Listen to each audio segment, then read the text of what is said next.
No one has ever died from smoking weed.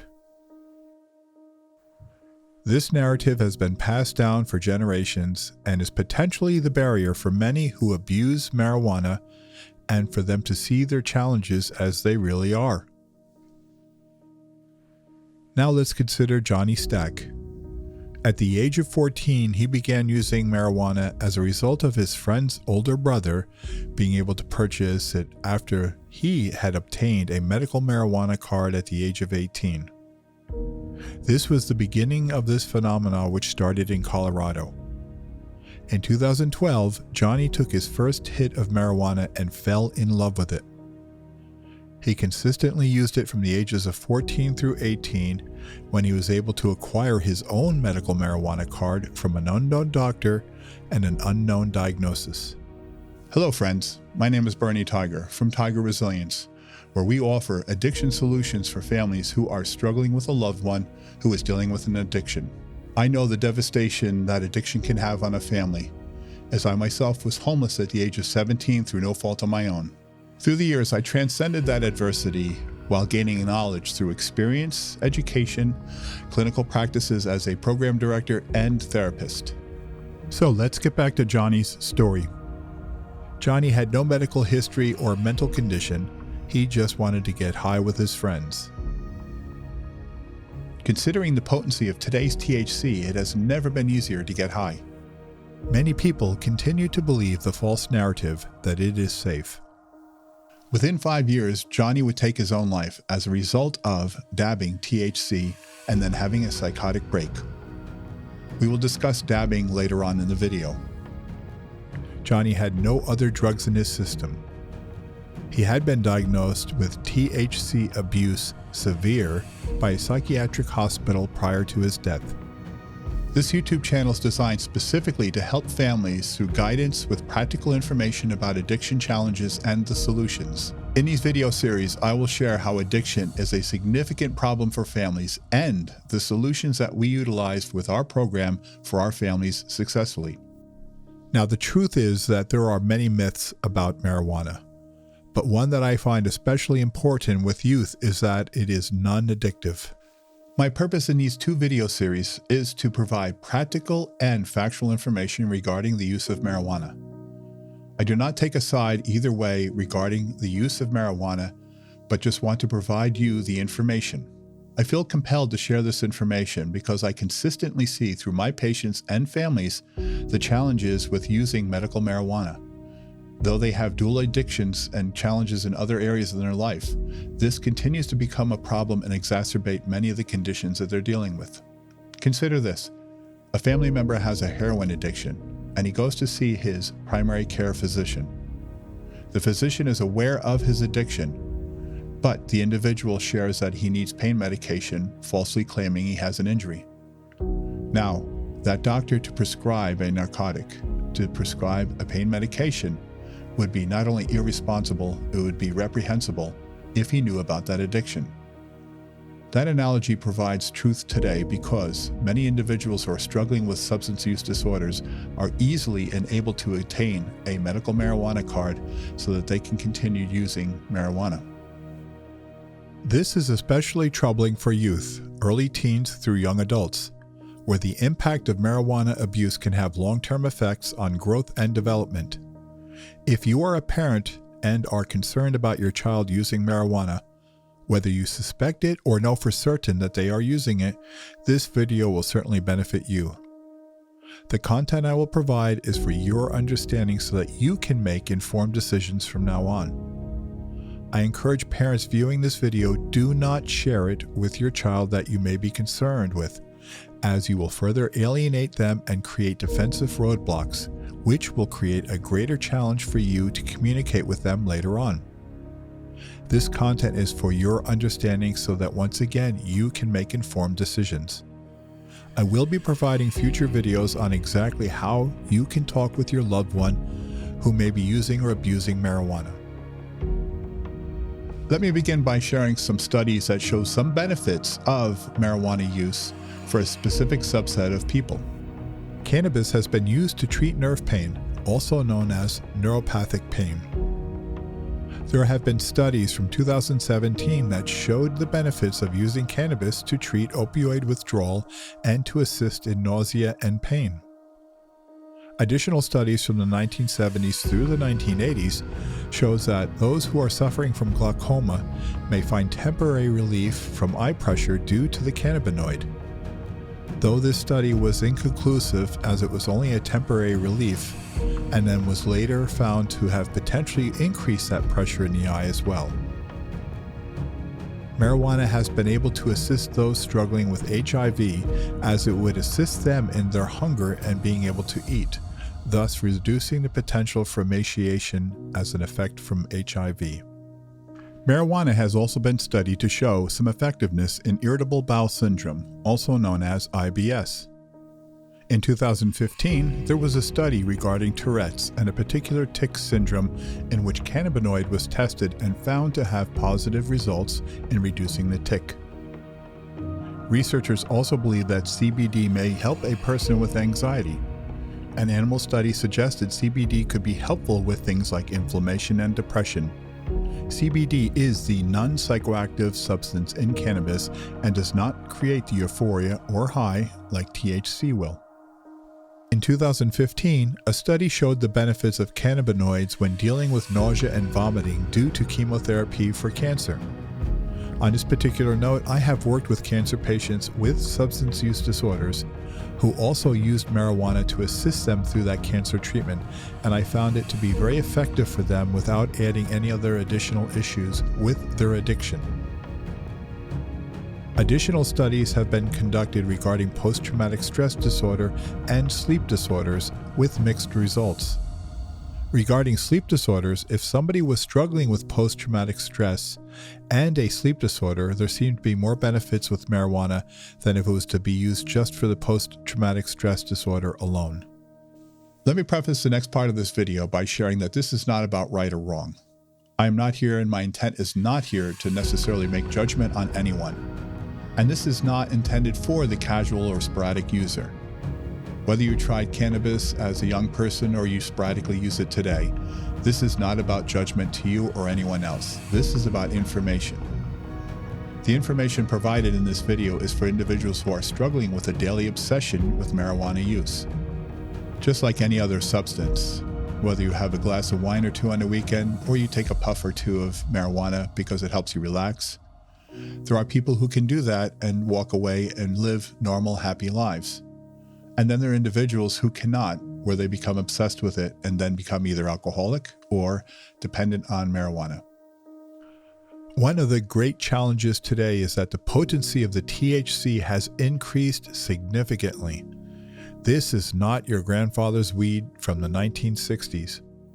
As mentioned before, my real concern is about the youth using these products and abusing them today. They are unaware of the physiological and emotional impact that this will have on their life and development going forward. There are studies that show a significant correlation between the use of marijuana as a young adult and the impact it has on the brain and emotional regulation.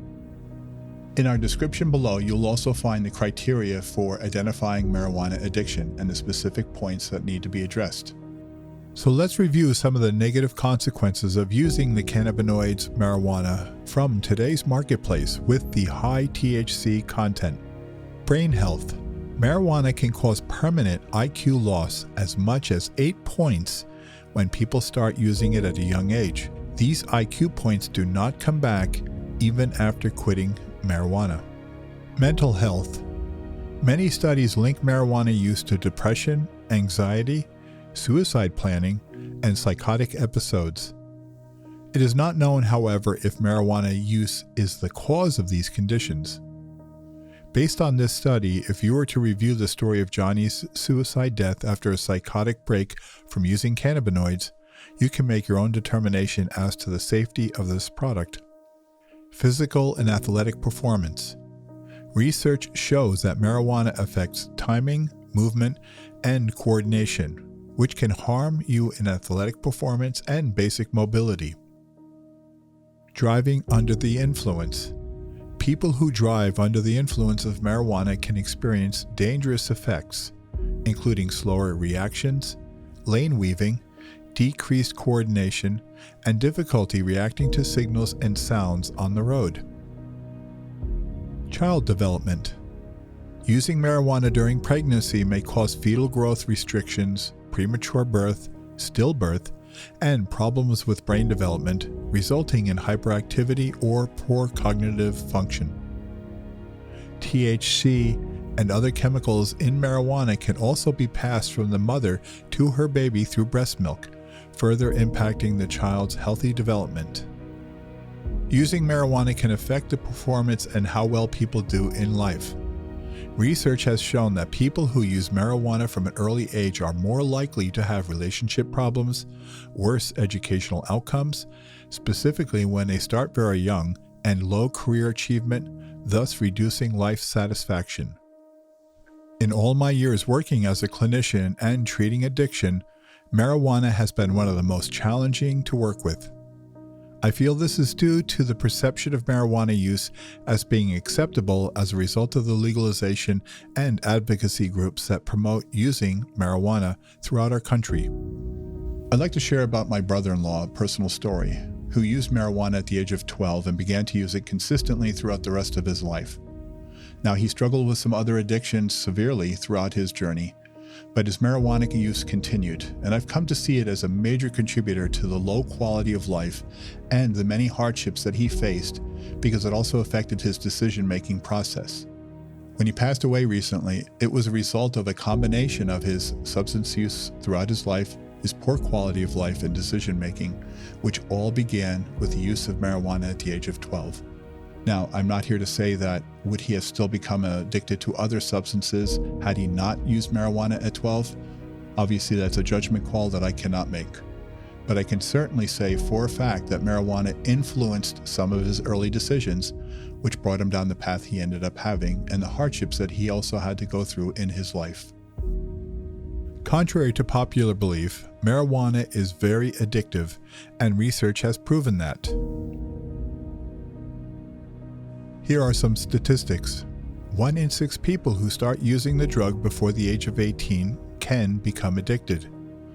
1 in 10 adults who use the drug can become addicted. One study estimated that approximately 3 in 10 people who use marijuana have a marijuana use disorder.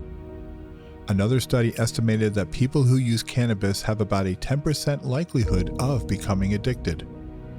The risk of developing marijuana use disorder is greater in people who start using marijuana during youth or adolescence and who use marijuana more frequently. Today's marijuana has 3 times the concentration of THC than it did 25 years ago. Over the past few decades, the amount of THC in marijuana has steadily climbed. Today's marijuana has 3 times the concentration of THC compared to 25 years ago. The higher the THC amount, the stronger the effects on the brain, also likely contributing to the increased rates of marijuana-related emergency room visits. While there is no research yet on higher potency effects for long-term risks regarding marijuana use, more THC is likely to lead to higher rates of dependency, abuse, and addiction. Today, marijuana use is on the rise among all adult age groups, both genders and pregnant women. People between the ages of 18 and 25 have the highest rate of use presently. THC and marijuana do remain illegal at the federal government level, even though states have legalized it. In states where legal marijuana is a fast-growing and highly profitable industry, you will find marijuana products in retail stores, wineries, breweries, coffee shops, dispensaries, online, as well as homegrown. In our description below, I will also include a link for the states that have legalized marijuana, and this is strictly just so that you have information on legitimacy throughout the United States. A statistic that I'm very concerned about, both professionally as a clinician and as a person, is that now 3 out of 10 individuals may develop a marijuana use disorder. That is a significant number going forward. If we take a look at this humble little plant, cannabis, we will find over 500 known chemical compounds. But of course, the 2 main stars of the show here are cannabinoids called tetrahydrocannabinol, also known as THC, and cannabinol, also known as CBD. It is the THC that is behind the euphoria and the high that is often associated with people when they take a toke of a pipe or a blunt. However, the same effect from THC is also responsible for the adverse effects such as paranoia and anxiety. I feel it's also very important to separate a couple of myths regarding marijuana. 1. Weed is not addictive. The fact is that it absolutely is. Marijuana use disorder is a real thing, and around 30% of people who consume marijuana regularly may have it, according to the National Institute of Drug Abuse. Please see the diagnosis criteria below for the description. The addictive potential of marijuana is linked directly to THC. 2. Synthetic weed is safe. Synthetic weed, also known as spice, K2, and fake weed, can be up to 100 times stronger than natural cannabis, and you'll be hard-pressed to find spice that hasn't been through a safe manufacturing process. The chances are that synthetic weed circulating nowadays has used nail varnish removal and other highly toxic chemicals in its production. Originally created in a lab, it was a way to find out how cannabinoids affected the brain. Synthetic weed has been marketed as safe, legal version of weed. Needless to say that it is not. Once the DEA, the Drug Enforcement Administration, found out the side effects of synthetic weed, which included hallucinations, strokes, vomiting, acute psychosis, and even death, it banned the substance without hesitation. 3. You cannot overdose on marijuana. The fact is you absolutely can, though it may not kill you. It is possible to overdose on cannabis, and the symptoms of a weed overdose include anxiety, paranoia, dizziness, loss of coordination, which can lead to a severe injury, chest symptoms including rapid heart rate and chest pain, unresponsiveness to cues such as a person calling your name or feeling a touch, hallucinations or delusions, spikes in blood pressure, and consistent headaches. Something to consider, and I want to point out, is that people who do have severe overdoses as an effect of marijuana are often consuming it alongside of other psychoactive substances. Now let's look at the real misinformation going on today in society, and that term is called medical marijuana. This is a classic example of availability bias.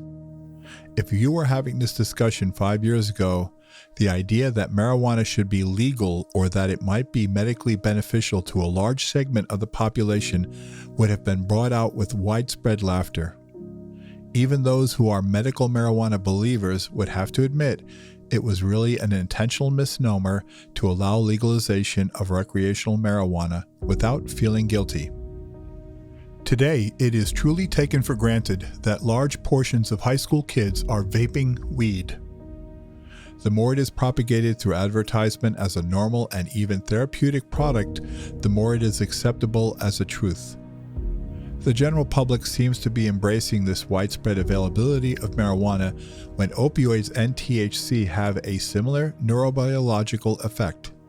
The brain has natural cannabinoid system, much like intrinsic endogenous opioid receptors.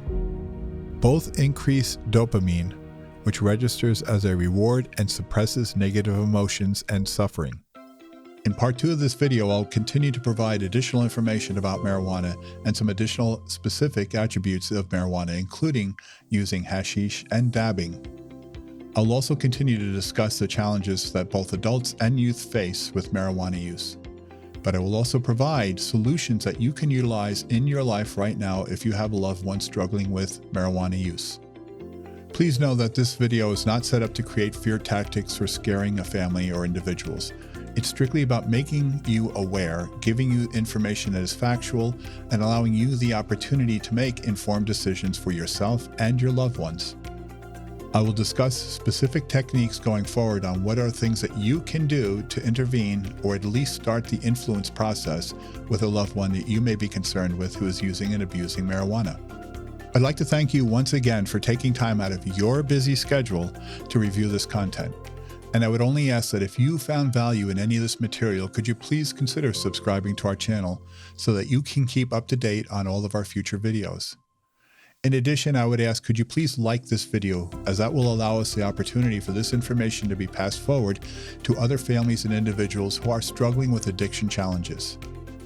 I wish you nothing but the best going forward on your journey today. And please remember that Tiger Resilience offers addiction solutions so that you and your family can reach your human potential.